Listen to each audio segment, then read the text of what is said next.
Bonjour, on est arrivé à 2002. On est parti de Hautacam là-bas. En bas là. Là-bas on a Tarbes. Tarbes est plus lourde et un petit peu derrière les montagnes là. On est parti du Hautacam, enfin on est arrivé en voiture au Hautacam à 1600 mètres, quelque chose comme ça. Là on est monté à 2002, mais on va reprendre des vues là parce que c'est très beau dans le bas aussi. Et là on va là normalement le pic de l'Éviste. Et on a un petit chemin là, si vous voyez peut-être pas avec le soleil. Comme ça, je croyais que j'étais jamais venu, mais je crois que je suis déjà venu ici. Voilà, j'ai pas pris en bas parce que on l'a déjà pris dans d'autres vidéos.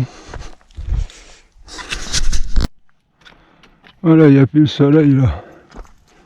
Vous voyez mieux. Ah, il reste un petit peu de neige là. J'appelle ça des névés. Bon, il n'y a pas de danger particulier là. C'est un peu pentu, mais pas trop.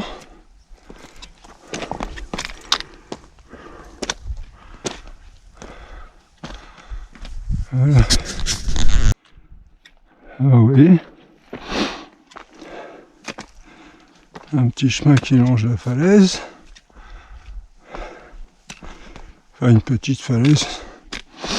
Vous voyez la belle vallée là. On a fait tout ça. Ah, là-bas c'est le Montaigu qui doit être plus haut. Je sais plus combien il fait. Qu'on prend par l'autre côté là-bas. Alors j'ai rebranché là quand on sera sur la crête.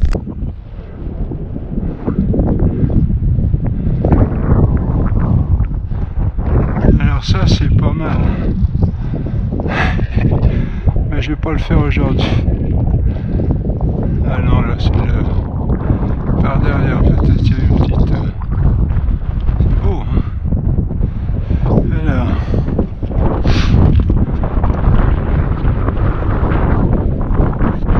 Là-bas. On traverse, c'est la vallée qui va au Gavarnie. Là-bas le lac, je me demande si c'est pas le lac d'Esta. Ça commence à se brumiser. Il commence à y avoir de la brume. De ce côté-là, de l'autre ça va. Ça va encore, il n'y a pas de nuages comme l'autre fois, la dernière fois. Là on est arrivé en haut, il y avait des nuages. Bon. Là j'aurais cru qu'on aurait une vue plus dégagée, mais bon. Alors on va là, pic de l'Éviste. Si je me trompe pas, 2004 et quelques, je sais pas énorme, mais bon.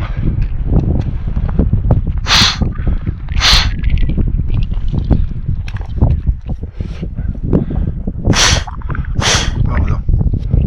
Voyez, on est passé par le petit chemin là, puis après on va redescendre par là-bas. Dans la vallée, sûrement dans la nuit parce que on a encore fait un gros programme. Ce qu'on peut faire aussi, c'est venir par la crête là-bas. Mais ici, je sais pas trop ce que ça donne là. De toute façon, là, il y a un grand trou là. Non, ça va pas. Enfin, pour aller là, si, je pense que. Alors, celui-là, c'est le. Ah oui, peut-être bien. Pic d'Aroui. Celui-là ou l'autre, peut-être. Alors, eux, ils sont en 2006 plutôt. C'est un petit peu là qu'on avait pensé aller, puis en fin de compte, on vient ici. Bon. Ça sera à refaire. Alors comme réflexion philosophique aujourd'hui, on peut parler de... En fait c'est plutôt théologique, mais on a vu, hein, on a vu que la philosophie et la théologie, c'est un peu la même manière de procéder, qui est la logique, qui est le fonctionnement de la raison. La différence c'est que la philosophie s'appuie sur la réalité naturelle et procède avec la raison naturelle, comme on fait en sciences, hein, toutes les sciences. Et la théologie, ça veut dire science de Dieu. On prend procède à partir de la parole de Dieu, de la science de Dieu. Hein? Alors, on pourrait parler, oui, de la religion juive. Alors, comme souvent aujourd'hui on prend ça pour une religion équivalente avec les autres, on parle des trois grandes religions, la chrétienté, l'islam et le judaïsme. Ce ne sont pas des religions. Le judaïsme, c'est connu de tous les spécialistes, enfin au moins les bons spécialistes depuis les pères de l'Église et de Jésus lui-même. Hein?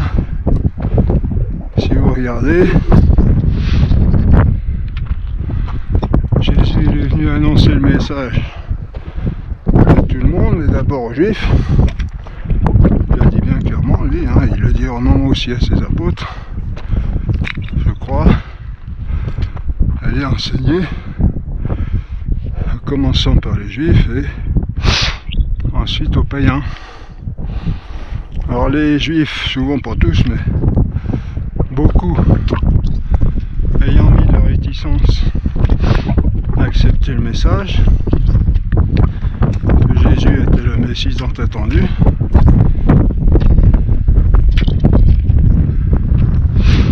Jésus et les apôtres, les disciples surtout, se sont tournés vers les gentils.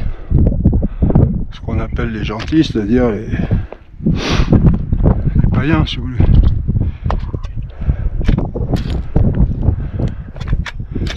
Tous ceux qui ne sont pas juifs en fin de compte.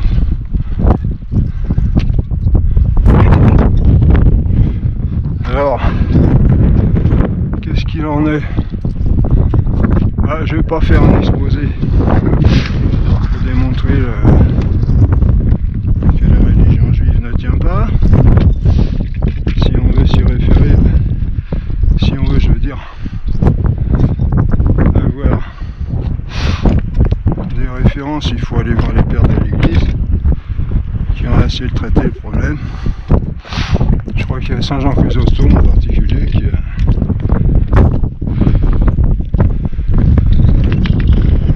pas mal traité le problème. À l'époque, dans les premiers siècles, les Juifs étaient très mal vus parce que non seulement ils refusaient d'accepter le message de Jésus, qui était pourtant assez clair, il avait fait assez de prodiges, assez de miracles. Il dit à un moment, ils se sont fermés les yeux, ils se sont bouchés les oreilles, dit l'Écriture. Alors non seulement ils n'ont pas accepté le message, mais ils ont crucifié Jésus tout simplement. Ça c'est pas très jojo. Quand on n'est pas d'accord avec quelqu'un, pourquoi on va le crucifier? Ça montre que là il y a une haine assez particulière. Une haine qui venait parce qu'on venait déranger un certain état de fait devenu de Jésus.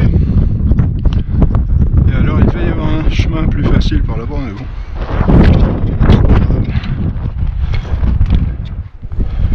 Et alors, oui, c'est là qu'il faut faire attention parce que ça, par exemple, bon, il tient, mais il a l'air d'être un caillou fixé. C'est ça qu'il faut faire attention. Il y a un cairn là, qui nous indique que c'est par là. Il faut se méfier, des fois il y en a, ils sont un peu... Ils sont pas toujours très logiques.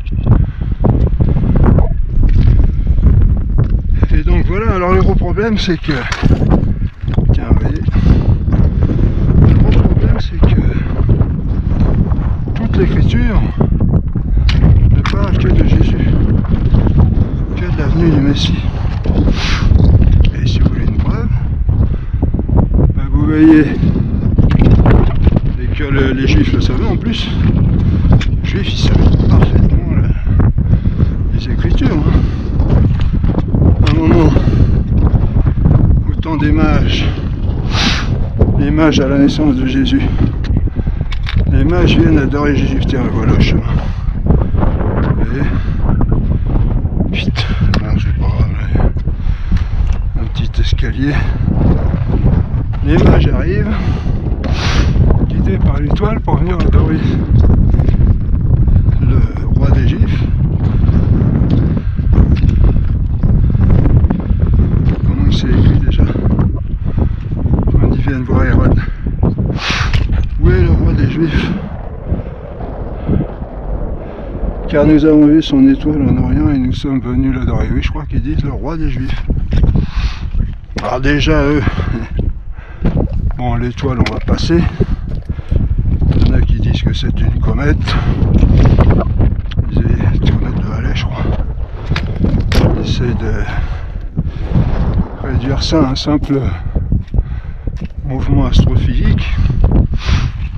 Alors qu'une comète, elle ne va pas s'arrêter au-dessus d'une maison pour indiquer que c'est là qu'est né le Sauveur. Hein. Dans l'écriture, c'est bien dit. Ils suivirent l'étoile jusqu'à ce que venant au lieu où était Jésus, elle s'arrêta. Et alors, donc les mages arrivent à Jérusalem et ils ne voient plus l'étoile, je crois. Alors ça, c'est une petite ruse du bon Dieu pour que la naissance de Jésus soit annoncée et qu'il y ait un témoignage valable des rois qui viennent adorer. C'est quelque chose, c'est pas des bergers. Ça aurait dû ça les a bouleversés d'ailleurs. Alors, les mages, ils arrivent à Jérusalem, ils demandent où il est où leur roi des Juifs. Pardon. Où est le roi des Juifs qui vient de naître? Car nous avons vu son étoile en Orient et nous sommes venus l'adorer. Alors, on lit après ce que et le roi Hérode ayant appris, il fut troublé et tout Jérusalem avec lui.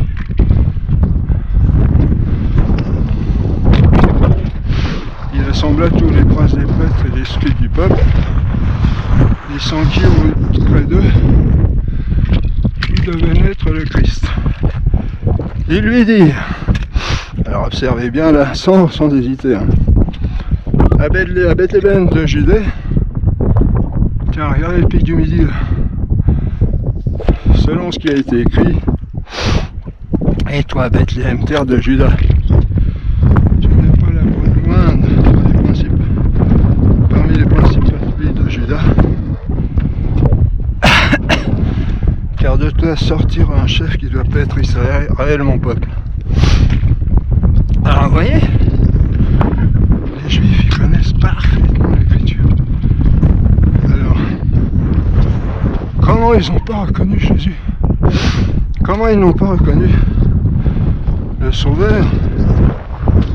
Hein, Jésus leur dit d'ailleurs à un moment donné, plusieurs fois je crois. À un moment il leur dit, vous scrutez les Écritures parce que vous pensez trouver en elle la vie éternelle. Or ce sont elles qui parlent, il me dit, qui parlent de moi.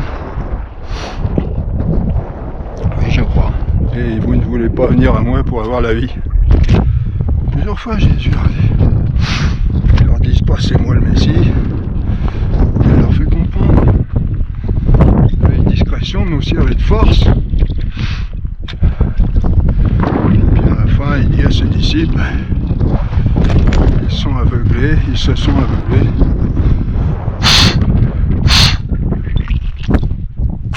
Pardon.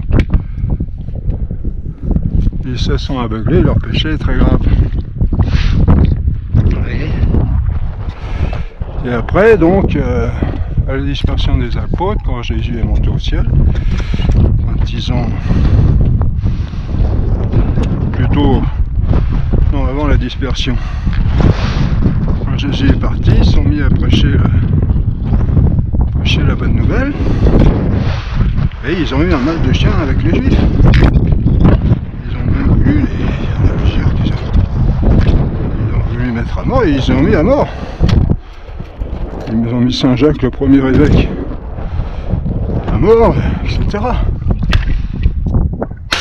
Pardon. Et alors,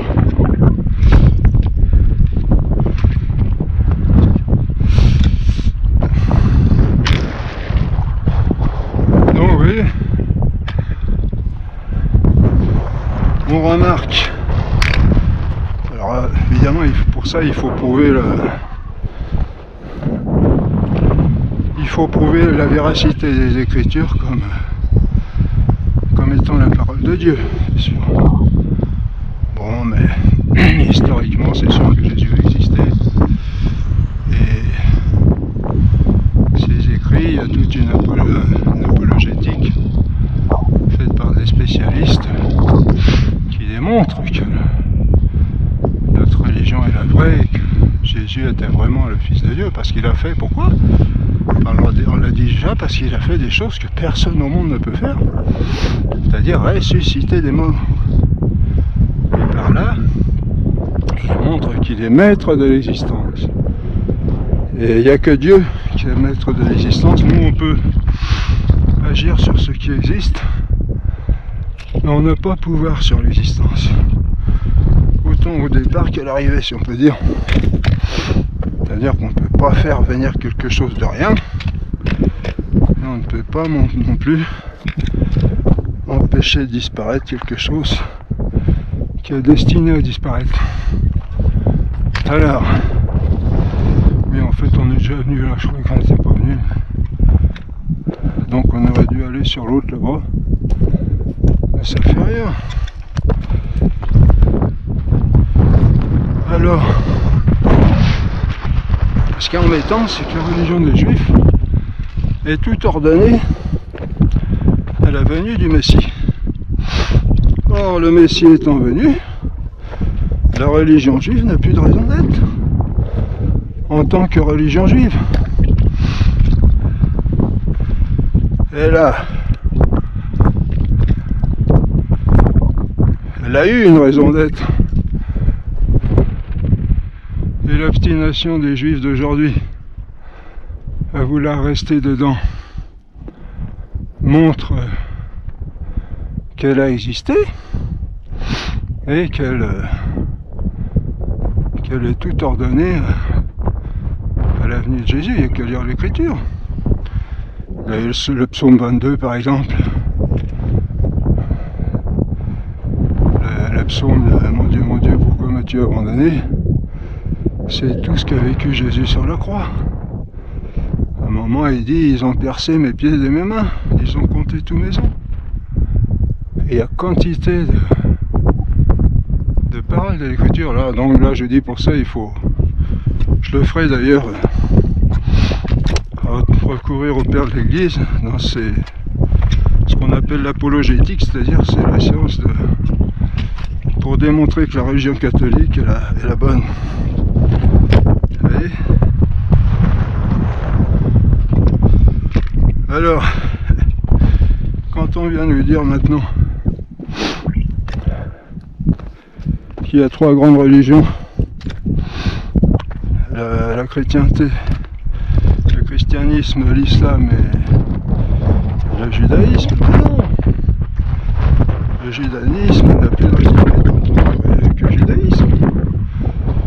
Alors que les juifs gardent certaines traditions de leur peuple, d'accord, mais pas dans la mesure où ça vient contredire la vérité de la venue du Messie véritable. Vous voyez? Et puis aussi la vérité, la véracité de l'Église. Il y a une quantité de choses qui démontrent que l'Église est plus qu'humaine. L'Église est quelque chose de surnaturel qui ne peut exister et ne peut avoir fait tout ce qu'elle a fait sans une manifeste protection et puissance de Dieu à l'intérieur d'elle-même. On n'en parle peut-être pas là. Mais bon, si on peut dire quelques mots, ne serait-ce que le fait qu'elle est restée ce qu'elle était depuis le début, dans sa doctrine et dans ses pratiques. Elle a gardé parfaitement intact le message de Jésus. Et ça, c'est après, malgré toutes les persécutions, ça c'est une preuve que, bon, vous me direz, les Juifs aussi. Alors là, il y a un autre argument, c'est que l'Église, alors voilà, là beau point de vue, alors 2430 mètres, ah là, voilà, merci Seigneur, on est arrivé jusqu'à là, parce que c'est pas évident non plus, j'ai des problèmes de cœur, hein. Quand je dis ça au médecin, il est ébahi.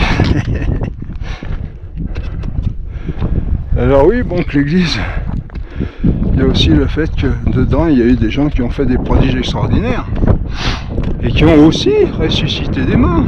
Alors vous allez me dire, ouais, vous avez dit qu'il n'y a que Dieu qui peut ressusciter des morts. Mais oui, mais Dieu est ceux qui vivent de Dieu.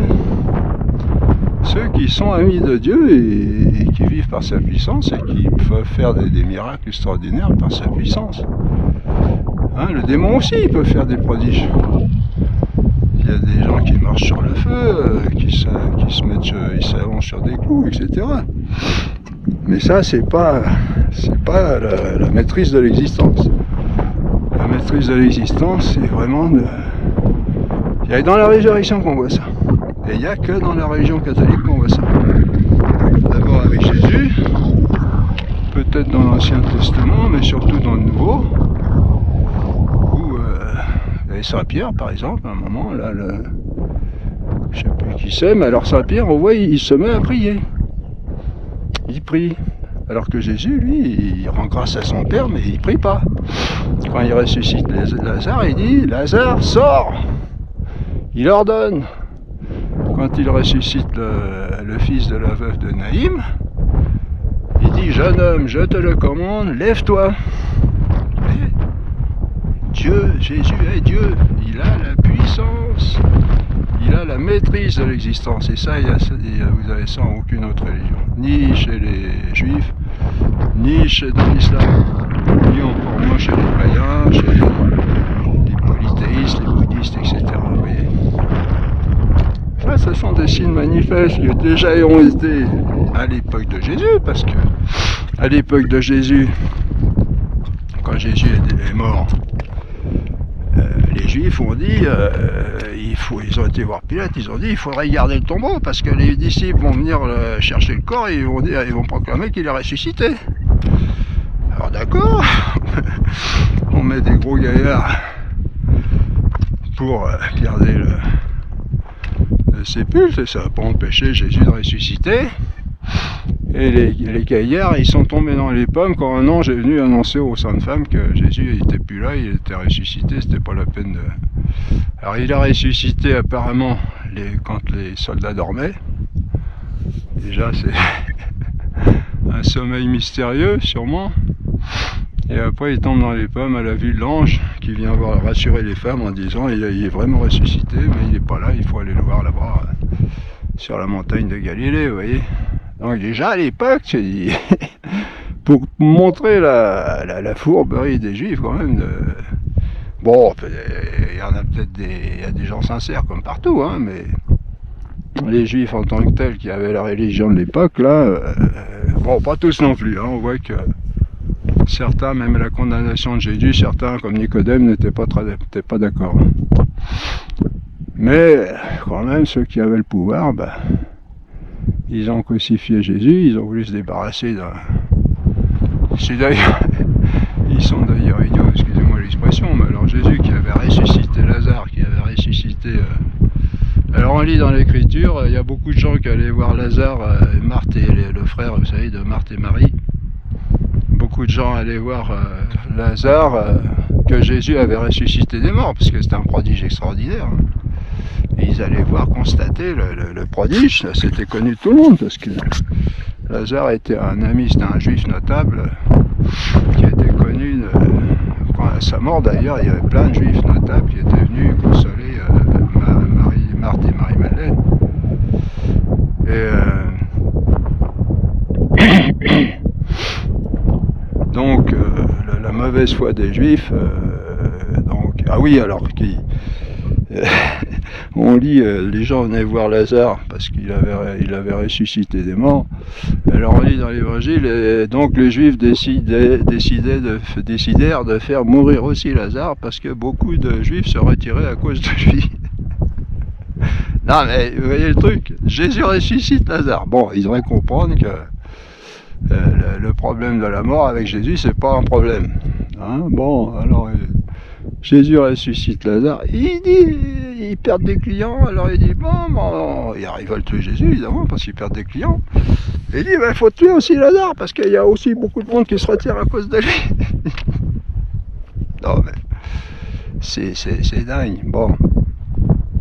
Et alors voilà, il y a une mauvaise foi et donc les Juifs, ils sont restés, c'est dit déjà dans l'Évangile, même quand les soldats reviennent voir Pilate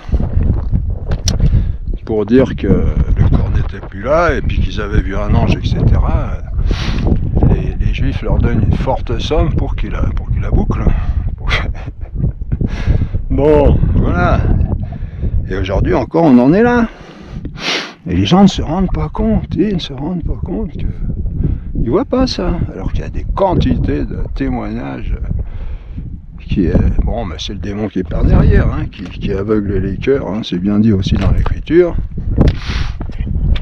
Et qui nous fait prendre des vessies pour des lanternes. Et voilà. Donc, alors... Il y a aussi un autre passage, bon j'y vais mollo parce que dans le concile il y a marqué que on parle du châtiment des Juifs maintenant quand ils sont persécutés, mais il ne faut pas trop parler de ça parce que il y a quand même à la condamnation de la mort de Jésus, quand Pilate essaye de les amadouer un petit peu, il dit Pilate se lave les mains, vous savez, c'est bien connu ça, et il dit je suis innocent du sang de cet homme, et les Juifs répondent que son sang soit sur nous et sur nos enfants. Alors moi je me dis c'est pas une parole en l'air ça, hein. Et vous voyez, bon, faut y aller doucement c'est sûr, mais bon, Dieu il espère toujours le retour de ses enfants au bercail paternel, mais faut faire attention. Et donc il n'y a pas de religion juive. La religion juive elle s'est arrêtée au temps de Jésus, et c'est une religion qui est toute tournée vers le Messie. Alors évidemment, eux ils croient pas que c'est... Ils attendent toujours le Messie, parce qu'ils ne veulent pas croire que c'est Jésus, c'était Jésus le Messie. Ils en attendent un autre, c'est pas celui qui leur plairait. Voilà, mais regardez les prodiges, regardez les...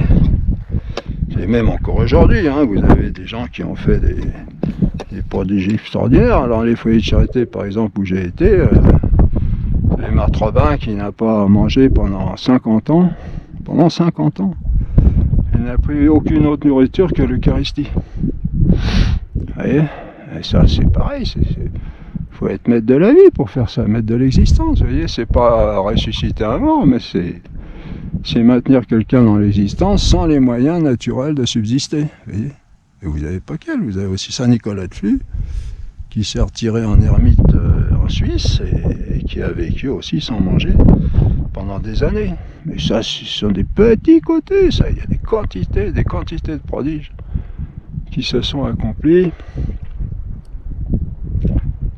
pour montrer la véracité de l'Église, et ça, les Juifs, ils devraient le comprendre, et puis les musulmans aussi, mais bon, ils sont aveuglés dans leur... et puis on fait tout dans leur... chez eux, on fait tout pour les conserver dans leurs croyances. C'est vrai que c'est pas facile non plus de bouger des traditions qui durent depuis des siècles et des siècles, les parents, les grands-parents, tout ça. Bon. Voilà, donc alors voilà le beau paysage. Alors là, vous avez le lac d'Isabi. Donc on est monté par là. On est là-bas, là. Je sais pas si vous voyez, il y a une petite maison là. Et la voiture est là sur le parking. Là au Takam, c'est là-bas, c'est le mont là-bas là.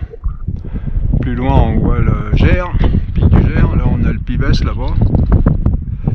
Et puis donc, on est passé par là, le chemin là, crac, crac, crac, crac, crac. On est passé dans la vallée là, la petite vallée derrière là. Puis on est remonté par là. Là, on a le pic du Midi. Et bon, là, le Montaigu, on l'a dit. Là, c'est une chaîne je sais plus. Et puis alors de ce côté-là, alors là on a la brèche de Roland. Là, la brèche de Roland, donc le cirque de Gavarnie en bas là. Et l'autre fois on était sur la chaîne là, à gauche, là, un peu à gauche.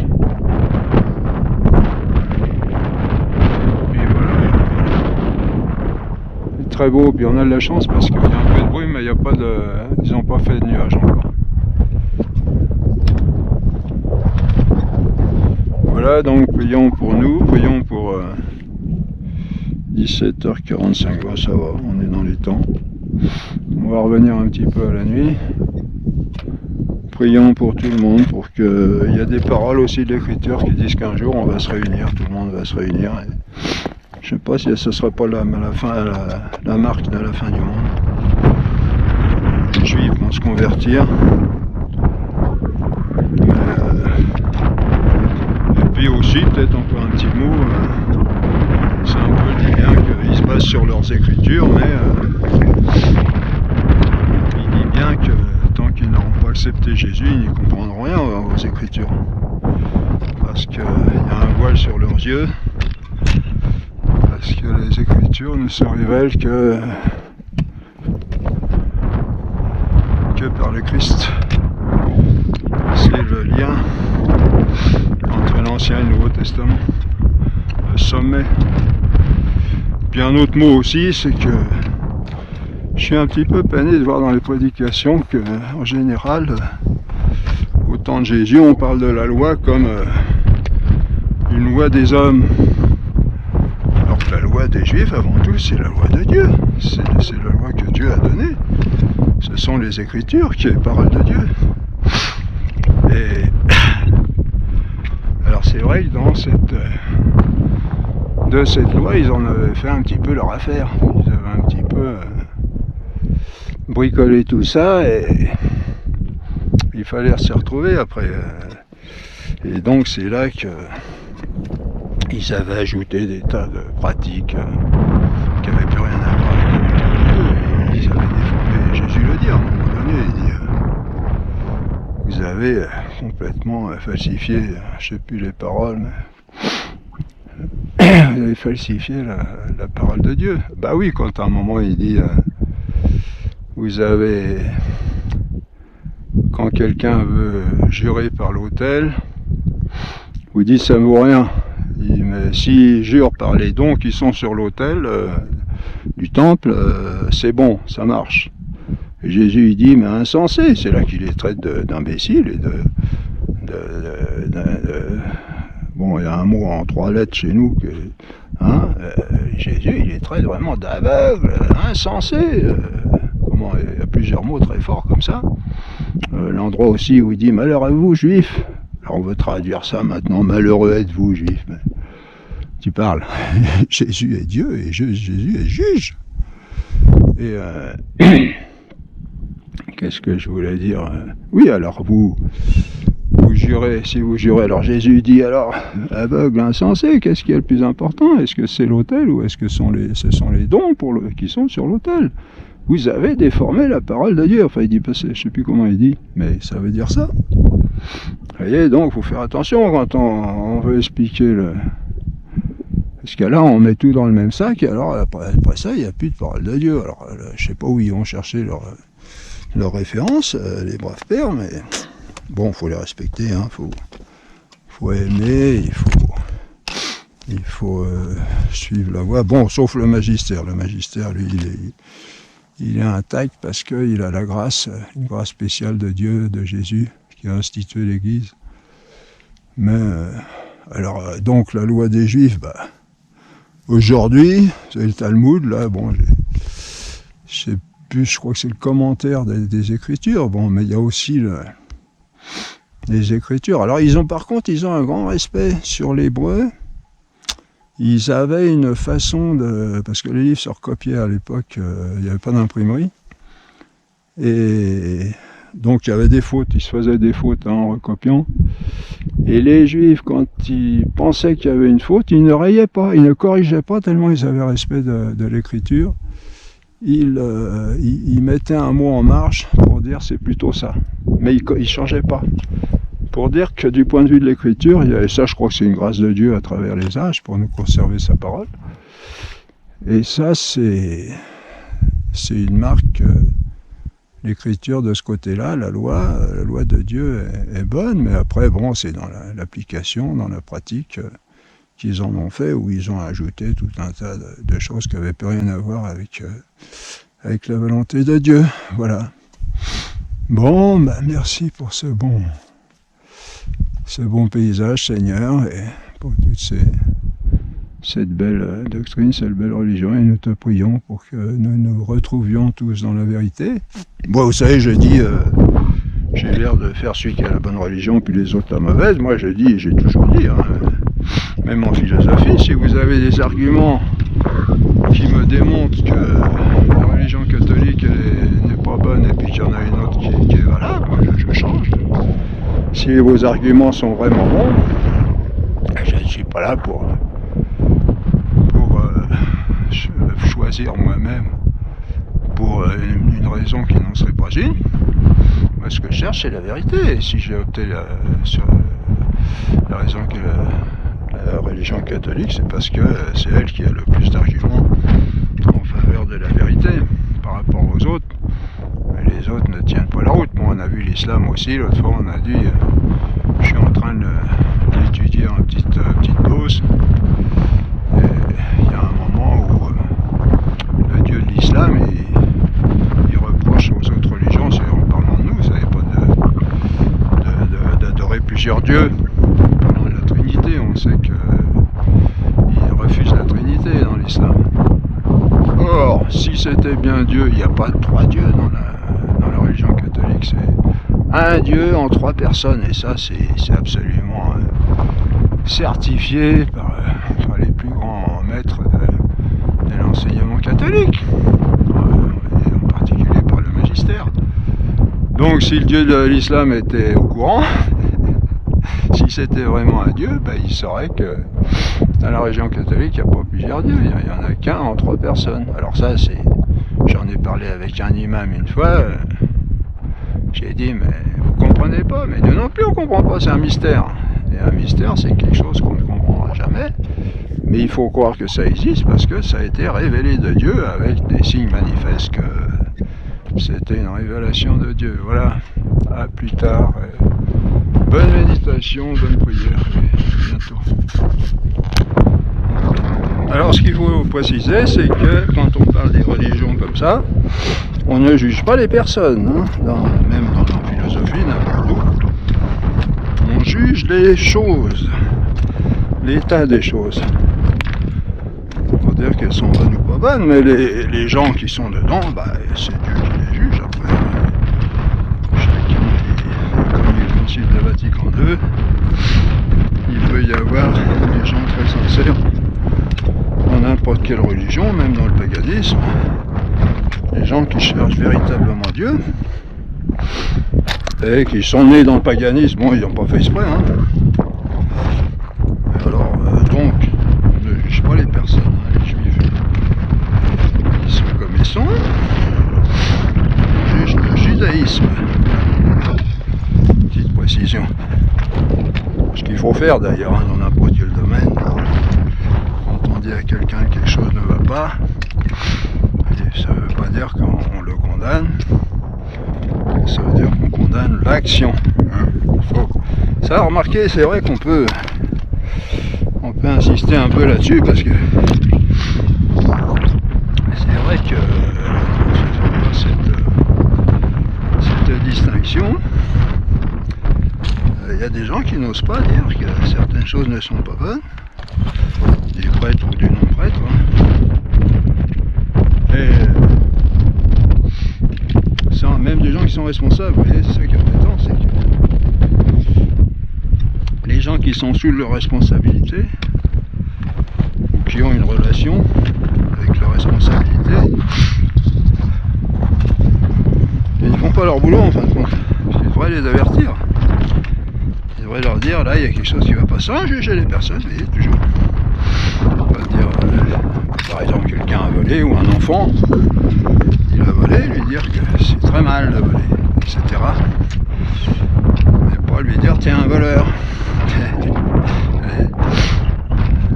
Bon, si c'est évident, bon, c'est sûr que c'est quand même un voleur, mais il faut éviter de juger les personnes, seulement les actes, les actions, et faire voir ce qui est mal. Et ça, non seulement on peut, mais on le doit le faire. Beaucoup de gens n'ont pas compris. C'est vrai que j'ai à battre ma coulpe aussi parce que il y a des choses que je pourrais dire, surtout je connais pas mal de choses avec ces études là. Mais bon, des fois je me dis à moi-même, si je le dis ça va encore faire une bagarre, parce que des fois non seulement la personne elle-même elle réagit, mais alors souvent il y a tout l'entourage qui comme par hasard n'a rien compris à la question et qui va se précipiter pour dire, pour m'expliquer que c'est pas ça, que je me trompe, etc. Alors des fois on en a un petit peu marre et puis on laisse courir, surtout si on n'est pas responsable, mais bon, je prie le Seigneur, je te prie Seigneur, tu m'éclaires et que tu m'indiques quand il faut dire les choses ou ne pas dire les choses. Alors l'avantage de ne pas juger les personnes, c'est qu'on se place pas en supériorité, vous voyez. On se place simplement en informateur, voilà, j'ai une information à vous communiquer, voilà. Après, comme dit Sainte Bernadette, je suis pas chargé de vous le faire croire, je suis chargé de vous le dire.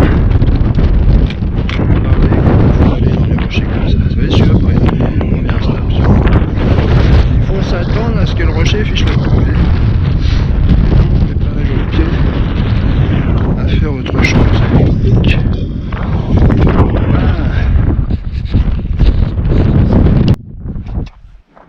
Alors un autre conseil en montagne, souvent les gens ils se plaignent quand on débute d'avoir mal aux genoux. Et ils disent la descente est souvent plus fatigante que la montée, d'une certaine manière. Alors, ce qu'il faut dire, bon là je vais pas pouvoir vous le montrer parce que c'est quand même assez dangereux, donc faut pas le faire ici. Mais l'idée c'est de les gens, moi ça me faisait ça aussi au début. Hein. Maintenant j'ai un peu plus l'habitude, vous voyez, c'est de laisser la force cinétique et potentielle, on dit en physique, hein, se faire. Que ce qui fatigue, c'est que on se retient sans cesse. On a un peu peur de glisser, de descendre trop vite. Alors vous voyez, à chaque fois, hop, on assure bien le pas. Et à chaque fois, on prend tout notre poids sur le pied, sur le genou. Vous voyez. Alors qu'il faut profiter, pour ainsi dire, laisser couler. Et les pieds ne devraient que, vous voyez, quitte à faire des petits pas comme ça, laisser la force cinétique faire son effet. Bon là je vous recommande pas parce que moi je le fais parce que j'ai un peu l'habitude, mais essayez d'abord dans des endroits plus sûrs. Hein. Et alors le deuxième avantage, c'est que si on marche sur quelque chose qui tient pas bien, sur un caillou qui risque de lâcher, au lieu de se casser la figure, comme on passe vite dessus. Vous voyez le problème, quand on veut assurer chacun de ses pas, on freine et on met tout son poids dessus. Alors le caillou évidemment il fout le camp, et puis le bonhomme avec, ou la bonne femme.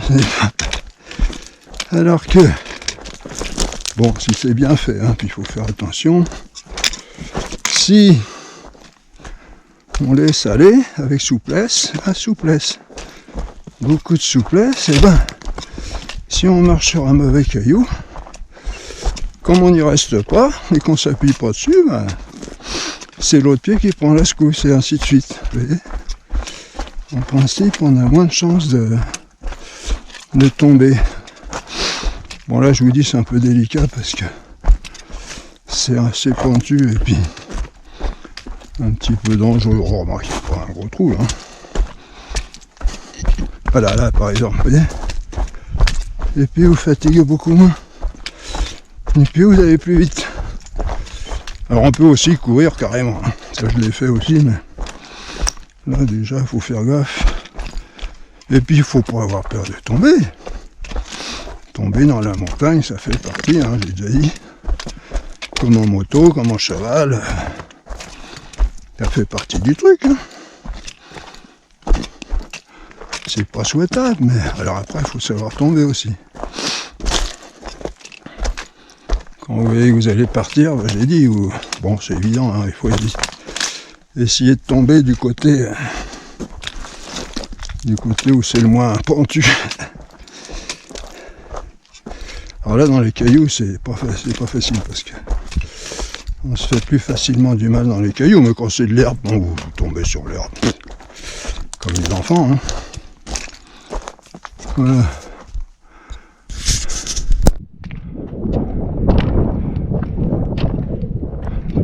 C'est beau, hein?